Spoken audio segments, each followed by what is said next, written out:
So get this, I'm lying in bed last night, it's almost midnight, and then I hear this big crash.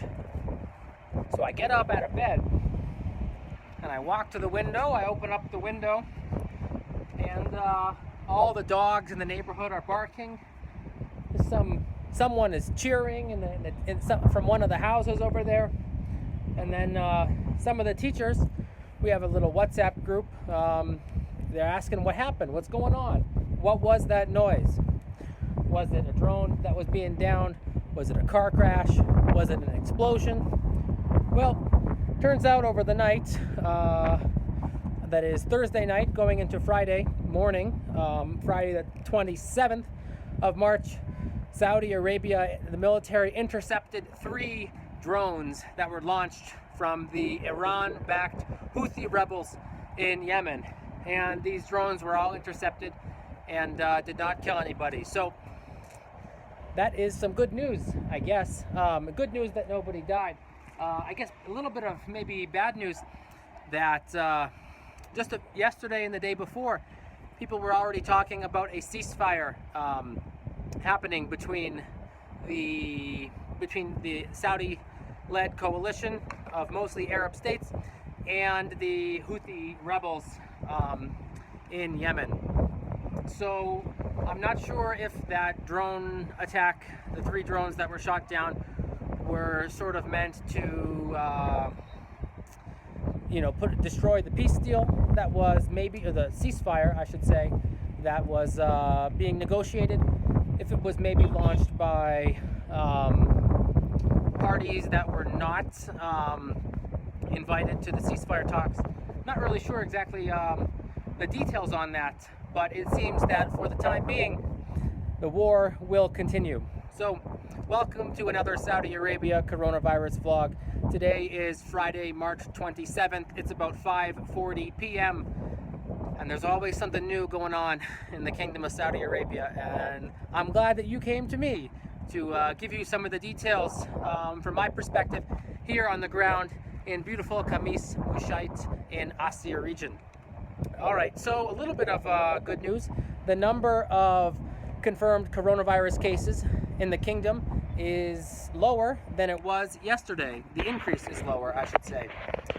Yesterday there were 112 new cases. Today there are 92. That's good news. The total number of confirmed coronavirus COVID-19 cases in Saudi Arabia is now 1,104. And in the world, unfortunately, it keeps going up and up. Every day it goes up by a little over 50,000 total people. Globally, we are looking at just over 546,000 total confirmed COVID-19 cases. Now, by the time that you're watching this video, it's going to be maybe 4 hours after I've uploaded it. The number is probably 8,000 more, or perhaps more. You can never stay up to date watching a video that's even 6 hours old. So always search online, search for the figures released in the latest hour to find the most accurate global statistics. Saudi Arabia releases its figures once a day, usually around 4 o'clock p.m. The Ministry of Health puts out an official tweets that tells you where how many cases there are and where the new cases were. All right, let's talk about some of the news. I neglected to mention, I forgot, or I didn't know, that Saudi Arabia also had its 3rd death of coronavirus yesterday. Also its second and 3rd were yesterday. And America, my home country, has overtaken China now as the leading country with the most amount of confirmed cases. Not the most amount of deaths. Italy has that grim title right now on March 27th. I'm sure that given time, America will probably surpass Italy. I think it goes America, China, Spain, and then, Italy, number 1, China, number 2, Spain, number 3, America, number 4, in terms of deaths. This will change, of course, and if you're watching this video 2 weeks later, you have to find out your own figures. It seems like it's going to get a lot worse in America and most countries around the world. All right, some news. A foreign worker and 3 others in Hajj, which is a city, I believe, in somewhere in northern Saudi Arabia, was arrested. He was spitting or coughing intentionally on shopping carts in a grocery store, and he's facing the death penalty for this. Now, there are a lot of cases of people who are intentionally trying to spread this disease, not in Saudi Arabia, but worldwide. People in America who are stupidly trying to intentionally spread COVID-19, the China virus, and all around the world you can see cases about this, and whether or not this should be classified as an act of bioterrorism or intent to murder or stuff like this. Now, of course, we all have different opinions on this, but it should be taken very seriously if someone is trying to intentionally spread this pandemic, this disease, this virus. And at a certain point, you know, I'm already worried that we're at a point in the history of this epidemic where we might never be able to stop it. There might be psychos who are putting this virus in the freezer to try and preserve it. People who have already spread it to hundreds of people. There's like a guy in India who, I don't know if he was deliberately trying to spread it, but because of his actions by himself, India is now quarantining 40,000 people.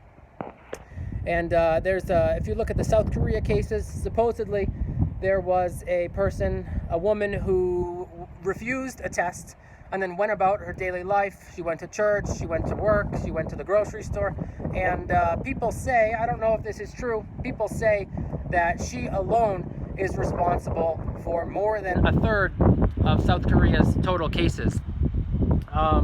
So, you know, she was not intentionally trying to spread COVID-19, but there are people who are being irresponsible or negligent or, you know, evil in the way that they're trying to weaponize this disease. So please stay home for your own sake,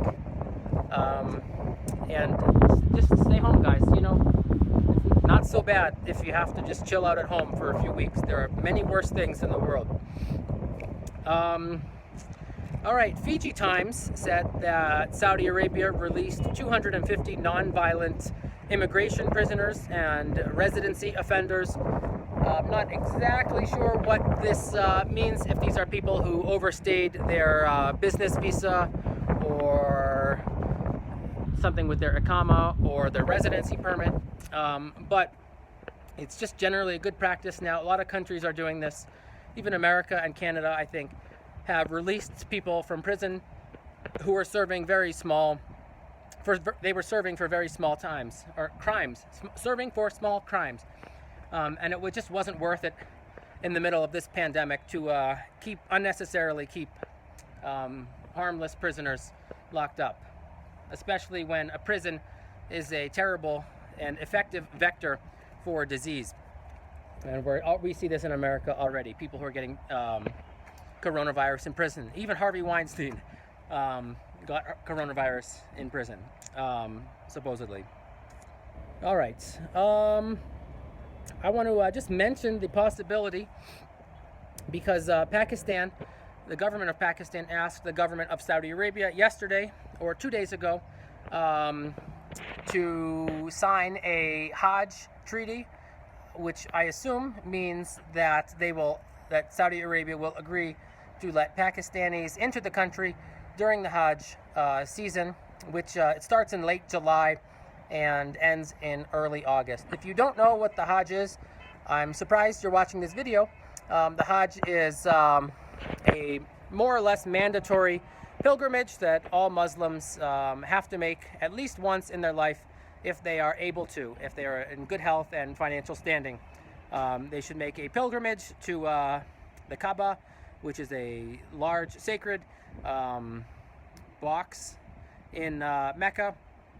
And well, some people think that because of the coronavirus, because countries like, Egypt or Jordan or Pakistan that are perhaps in a worse situation than Saudi Arabia, might be forbidden entry into the kingdom to do the Hajj.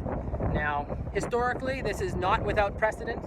There have been several times in the past where the Hajj was canceled. I think, 30 something times in history. The question is, will the Hajj be canceled this year? And let's see, it's March right now, so March 27th, Hajj starts July 28th. So we have, April, May, June, and July. We got 4 months before the Hajj. So lots of stuff can happen in the time being. And obviously, none of us are really sure one way or the other. Saudi Arabia chose not to commit to the Hajj treaty with Pakistan yet. That doesn't mean they won't do it, but something to think about, and something that in a later video I will explain a little bit more of my predictions and in a little bit more detail. And I just want to end on this. We had a viewer question. He asked, how do you see Saudi doing in terms of humanity in this coronavirus compared to Europe? And that was from Muhammad Al-Qatani. Al-Qatani is a very popular and large tribe here in Asir region. So I'm not exactly sure what you mean by that when you say compared, in terms of humanity.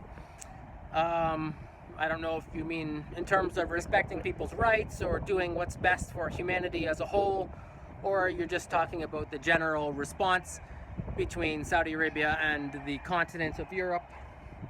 A little bit hard to answer that because Europe is made up of, I don't know exactly how many countries, but many countries, 30, 40 something countries, maybe 50 something. And all those countries are handling it in their own way. Some of them poorly, like Germany, like Italy, like France, like the Netherlands, like the United Kingdom at first. And some of the countries seem to be handling it all right. Iceland, for example, supposedly has no shortage whatsoever in the test kits that they have, whereas other countries seem to be in more serious trouble than others. And so, it's kind of hard to generalize all of Europe. We talk about the European Union, which is a sort of complicated super government that encompasses most of Europe, but not all, unless you're counting Russia as all Russia as Europe, in which case it gets even more complicated. I don't live in Europe at the moment, so I don't really have an on-the-ground feel for exactly how they're handling this pandemic. I would say Saudi Arabia is doing better than some countries, for sure, like Italy, like Spain, France, especially Netherlands, which I think is going to get really bad. But I don't really know how, for example, Poland or Latvia or Sweden is handling the coronavirus epidemic. And I don't really know even that much about the, when it comes to paid sick leave in Saudi Arabia, and when it comes to rent forgiveness, for example. So I don't really know enough about the details of most locals' everyday lives. So I guess I can't really make an informed decision. So that was a very long way of me saying I don't know. And I will end with this little story. I went out wearing a mask, of course, this morning at around 10 o'clock in the morning, just down the street, just to get some bread from one of these guys who sells bread for this big thing of bread for 1 real a piece. And there were a fair amount of people on the street, actually. I was surprised. A lot of the, a bunch of furniture upholsterers down the street. I was surprised with how many businesses were open. Most people were wearing their mask and keeping a safe distance from each other, which is great news. And the bread was terrific. But I was only out for 15 minutes, 20 minutes total. But it seems like most people are handling this responsibly and wearing masks, keeping a safe distance from each other. So thanks for watching this video, guys. If you have any comments that you want to know my response to, please let me know in the comments below. and I will address those questions probably in a future video or in the comments below. I think that's all I have for today, guys, so please stay home. Inshallah, I will be back tomorrow with another video. And just, you know, stay safe, guys. Wash your hands, get lots of sleep. It's the weekend, so relax. Thanks for watching, guys. Like and subscribe, all that stuff. See you later.